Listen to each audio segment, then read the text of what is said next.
আজকে কাঁচা কলা এবং বাদাল একসঙ্গে ভাজবো। দেখতে পাচ্ছেন আমি কুচি করে নিয়েছি কাঁচা কলা এবং বাদালগুলোও।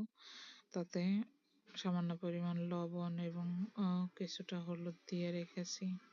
কড়াইটা গরম হলে তেল গরম হলে তাতে পেঁয়াজ মরিচ কুচি দিয়ে একটু ভাজা ভাজা করে নেব।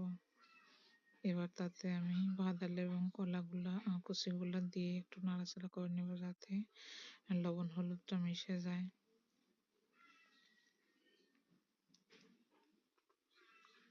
কিছুটা নাড়াচাড়া করে নিয়ে ঢাকা দেব।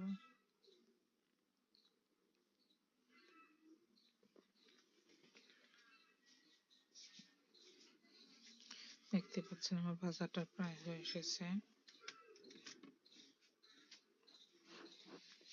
আবারও কিছুক্ষণ নাড়াচাড়া করে দিয়ে পানিটা শুকিয়ে নেব।